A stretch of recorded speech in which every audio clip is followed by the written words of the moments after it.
Hi, welcome to Talking Books and Stuff, the program that talks all about books and writing and stuff.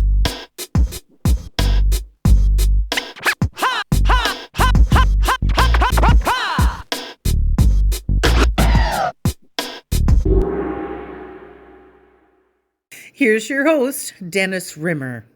Welcome back. It's another edition of Talking Books and Writing and Stuff. And don't forget, check out our new YouTube channel, all about this with the same title. Talking now with Debbie Burke, Kalispell, Montana area. Debbie Burke, an award-winning journalist, a blogger at the Kill Zone, and a writer and author of the Tawny Lindholm Thrillers with Passion series. Debbie Burke, tell us about Tawny Lindholm.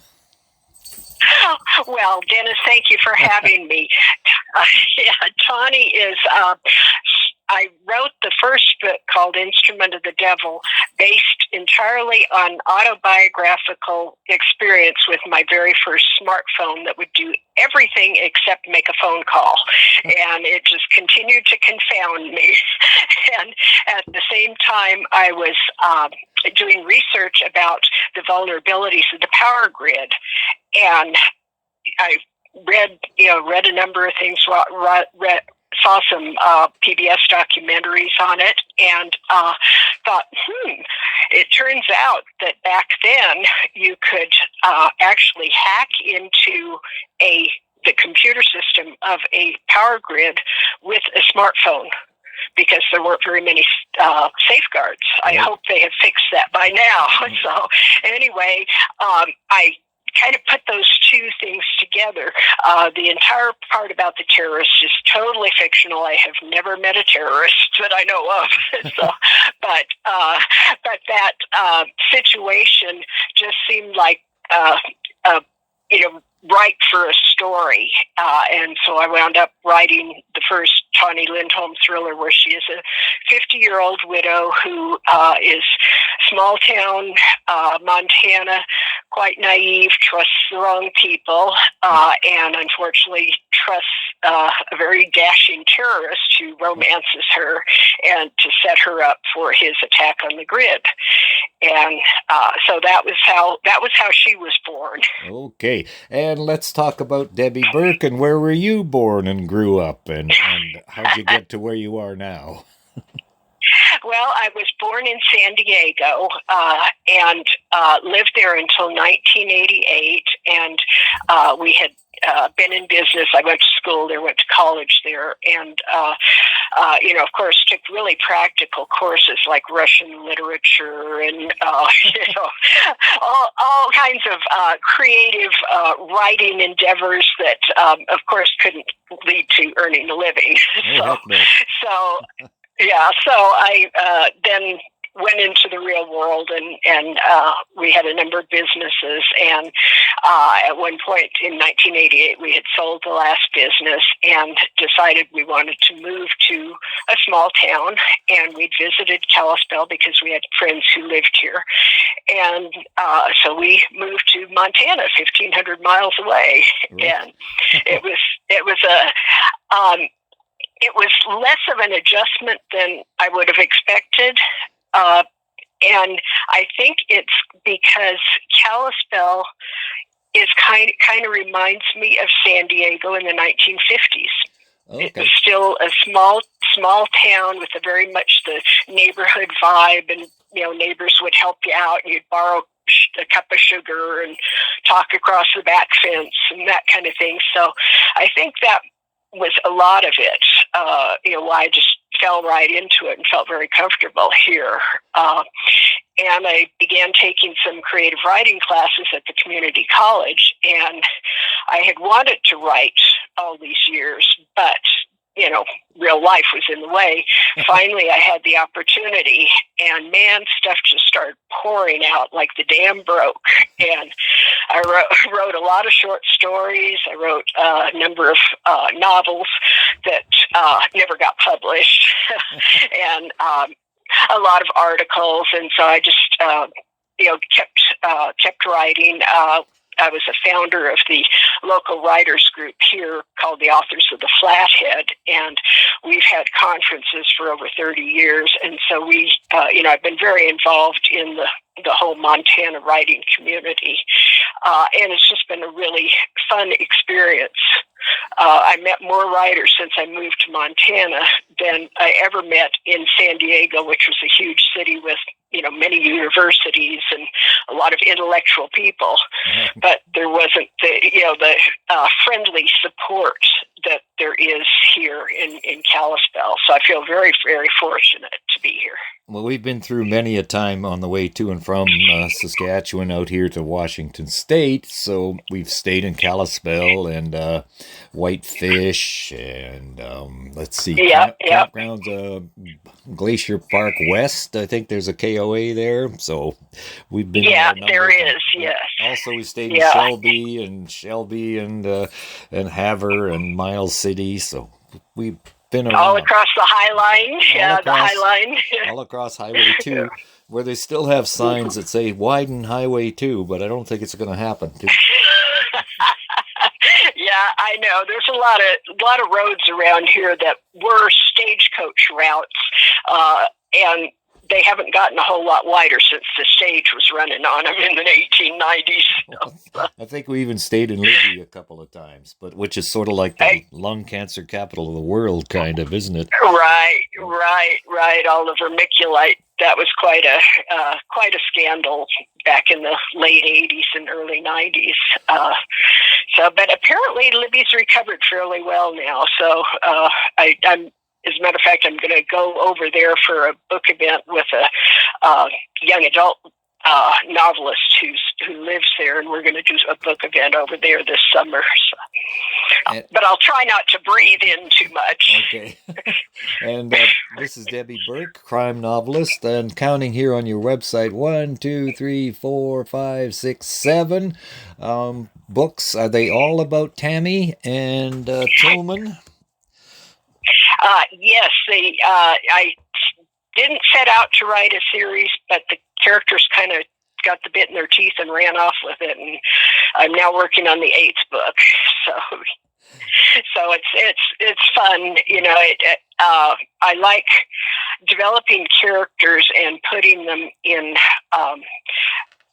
difficult situations and seeing how they react, and I generally borrow something from the news, current events that seems like an interesting concept to explore, and then I put it into the form of a thriller with my continuing characters and see what kind of trouble I can get them into. And then try to get them out of it at the same time. So far, I haven't killed either of them. They're both still alive and kicking. But I've tried really hard. Oh no, but it hasn't worked. So Montana, you've been there a while. What attracts you and what keeps you in Montana, especially in the Kalispell area? My community, my writing community, mostly. But I do. I think I would probably in a previous life was a Montana farm girl. And I've got my low vegetable garden that the deer keep trying to eat up, and I do snowshoeing and other winter activities. Although as I get older, I'm a little less enamored with shoveling snow than I was as a youngster when I moved here. Well, that's why snow blowers were invented. Gee whiz. Yep. But when I was first here, being a San Diego native, I'd hardly ever seen snow, and it was a huge treat to me. I was like a little kid out there rolling around in it. But now it's worn a little thin. Yeah, I know what you're saying. And so we're also talking with Debbie Burke, author of 1, 2, 3, 7 books featuring Tawny and Tillman. And also you've got something, or there's The Kill Zone. What's The Kill Zone? Tell us about that, please. The Kill Zone is a crime writing site that's about a dozen crime writers, thriller authors, suspense mystery authors who do a rotating blog. Each of us writes a blog post every couple of weeks, and it's some very, very heavy hitters in there. I don't know why they have me, because I'm not heavy. I'm all right. I'm not a heavy hitter. I may be heavy though. but they have James Scott Bell, John Gilstrap. They have had just some real big names in the genre. And so it's a really good blog. I followed it for a number of years. I think it started in 2008, so it's been around a long time.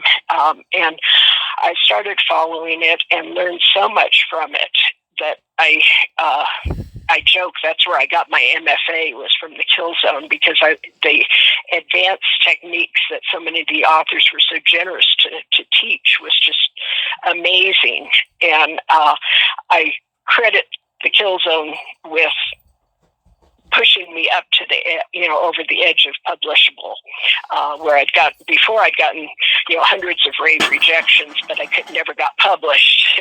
So I do credit what I learned at the Kill Zone. So when they invited me to do a few guest posts, I was thrilled. And when they asked me to become a regular contributor, I said, well, do you want to sober up? And I'll ask you after you've sobered up, But it's been a wonderful experience. I've been there about 5 years now, and I have met some of the most amazing people around the world that I never would have met otherwise. I know when I say no, of course it's all online, but I know a South African war correspondent in his 80s who's covered civil wars in Africa. I know a Japanese a PhD who is studying the effect of the psychological effect of music and emotion. Wow. Incredibly interesting people that I never would have run into if not for contacts through the Kill Zone. So it's a lot of fun. It's got a good following. Writer's Digest has named it in the 100 best websites for writers for many years now. So it's got a very, very loyal, good following, and it continues to be a fun place to write and meet people. And also, what about your own work style? Do you plot things out in advance? Do you write by the seat of your computer, so to speak? How do you approach your stories? I'm a total pantser. I confess. And like every writing discipline, there are pros and cons. For me, pantsing works better. I have tried the more organized plotting, and I have good friends who are very, very methodical plotters, and I just can't do it. I just throw people into the deep end of the pool and see what they do. And that's let's go back a bit. When you were growing up, were you a reader-writer at all, or did that come later on? Oh, yes. Oh, good. Oh, no. I was, I think I was teething on a Dr. Dolittle book, probably. My grandmother was a wonderful storyteller, and she read Dr. Dolittle and Mary Poppins and, books from the time I was just a little tiny kid. And then, of course, I graduated to Nancy Drew and, Agatha Christie and Sherlock Holmes, and went through so I was a very avid reader. And until I became an English major, and then, oh my God, there was so much required stuff that I really didn't want to read. Yes, I can imagine. What school did you go to, by the way, in San Diego? I went to the University of San Diego for the first 2 years, and then University of California at San Diego for the last 2. Okay. Which one is the home of the Aztecs? That's San Diego State University. State. Well, there you go. So there's a whole bunch. Like you said, there's a whole bunch in that area. Wow. There are. It's quite an intellectual capital of. It was a lot of scientific research because the Naval Electronics Lab was there. A lot of military bases were there, so there was a lot of scientific development going on, and that's where Jonas Salk lived, who was the developer of the polio vaccine. So, it has a proud tradition of being, a very accomplished intellectual center. Oh no, vaccines! Oh no! Oh, I guess if we didn't have, if there were anti-vaxxers around then, we'd all have polio, but. We won't go into that. That's another story, I'm sure. Yeah. Well, I was one of the happy recipients. Although at the time I got the vaccine, I probably wasn't very happy about it. But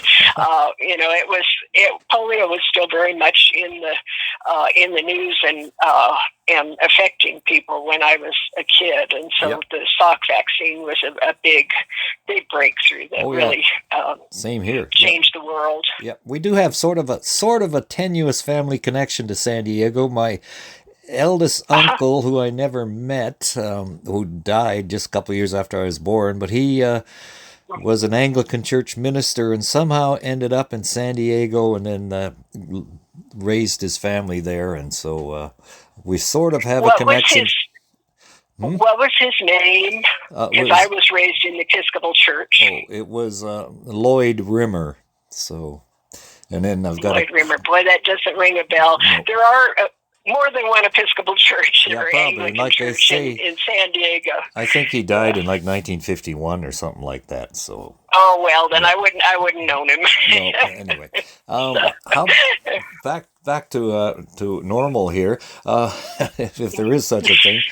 12 tips to write tight. That's your blog or your post? That was my post. Yeah, that was my post. And I have given classes in that.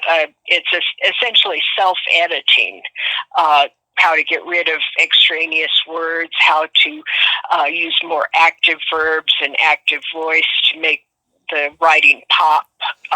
And it's something that I don't quite know why, except probably it's due to Mrs. Shore, my 8th grade teacher, but I'm a fairly good editor, and and I'm a good speller and good with grammar. And so I have wound up editing a number of books, and that is just, some of the things that you pick up, the tips that you pick up as you're editing that I had collected and then wrote an article about that to help other people, and I've given that class a number of times to writers. Well, years ago when I was working in radio newsrooms, that's what they taught us, was to write tight and bright. Yep. Oh, that's good. Yep. Because for radio news, you got to be quick and to the point right away. You can't waste time. Like a newspaper article can go on for pages, but a radio story has to be 20 seconds or, you've lost them after that. And how's about another one here? 10 self-editing tips to make your prose glide. The same kind of thing there? Similar, yeah. That's one of the tips that is read your work out loud or have someone else read it out loud.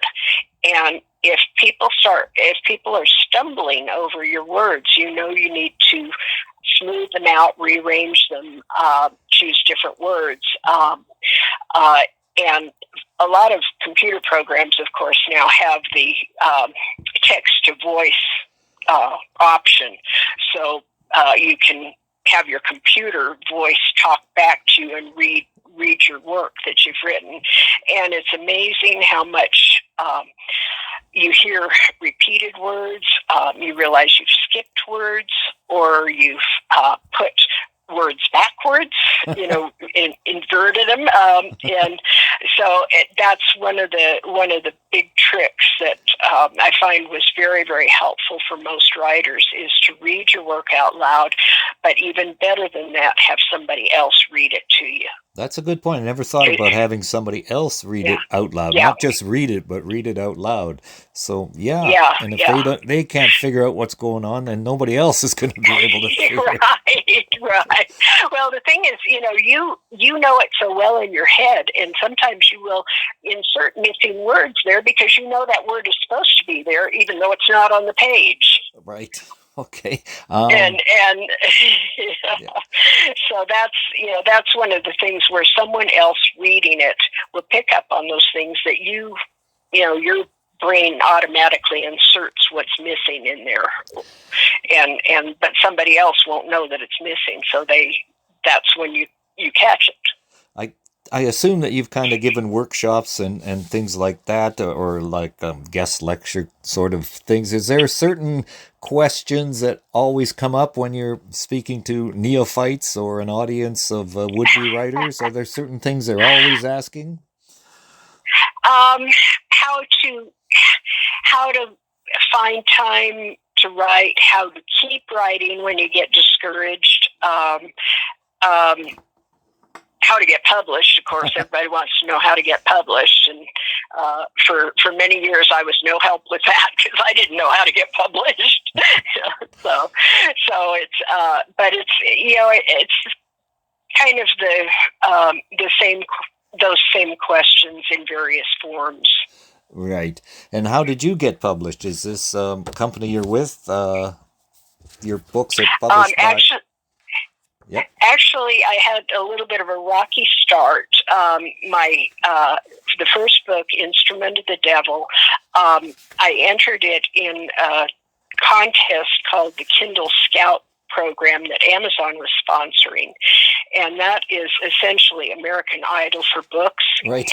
They would put an excerpt of your book up for people to vote on, and they would read the excerpts and vote if they wanted to see it published or not. And mine was one of the winners, so it was published, and they actually paid me in advance. And I thought, oh boy, here I am! I've made it finally. only 30 years to overnight success. Exactly. So, and then 6 months later, they closed their doors.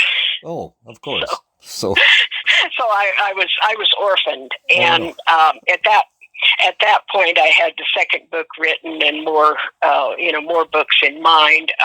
So I was querying other publishers, and none of the terms were good, and there were things like it would be a year to 2 years before publication. And I got to the point where I thought, I'm too old for this.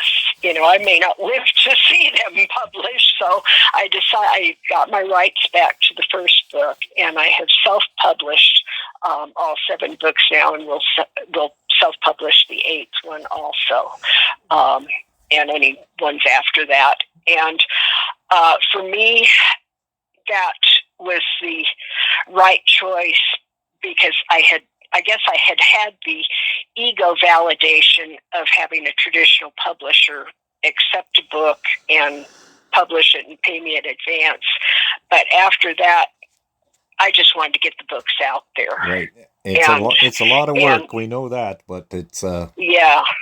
You can have your book ready in 2 weeks if you've got all the other stuff done, the cover design and the ISBN number and the copyright and the formatting, and etc. And then you got to go out and pound on doors and try to sell the thing. So yeah, well, it's selling, marketing is everyone's bugaboo. Most writers are terrible at marketing because we're introverts. We're not big self-promoters, and so it's very difficult. But I do enjoy meeting with groups. I like book clubs. I like to give presentations. I'm going to be on a panel with several other mystery suspense authors. Actually, several panels this summer. And we just have a good time, and that's where I get the gratification for me is receiving reader feedback and communicating with readers, and that contact, that personal contact, is something that is very important to me as a writer, because I feel like if I've touched someone's life and they, feel better or feel interested or feel consoled by something that I've written, that is better to me than, money. Yep. Although money would be nice. Would be nice too. Turn it down. That's right. Yeah. Okay. But that, yeah. Just a couple more minutes here with Debbie Burke. Books to read. What's that about? That is a universal link to all the various booksellers. That is Amazon, Barnes and Noble, Apple Books, Kobo, which is the Canadian-based Amazon, I guess, is kind of the equivalent of Amazon in Canada, and a number of international markets. And so you can choose whichever link you prefer to buy from. If you have a Nook, you can buy on Barnes and Noble.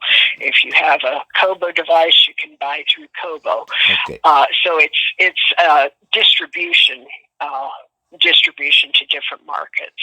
Great. And one more thing, what's the best tip you can pass along to other writers? Never quit. Just keep writing. One of the best things about writing is it's not something where you peak at age 25 like an athlete, and then it's all downhill from there. As long as you keep working at it, you can only get better. You can only improve, and just don't quit. Keep working at it, and eventually things will go your way. And that's Debbie Burke, the award-winning journalist and blogger and author of the Tawny Lindholm Thrillers with Passion series. Ooh. Thank you very much, Debbie. It's been a thrill. Well, thank you so much, Dennis, for talking with me, and I wish you a very safe trip across Highway 2. Thank you. Thank you for visiting with us today. This is Talking Books and Stuff with Dennis Rimmer. Contact him at dennis@talkingbooks.tk. Thank you, and may all the good news be yours. Oh, and don't forget to check out his book, The Great Canadian Notebook, available across Canada and at amazon.ca.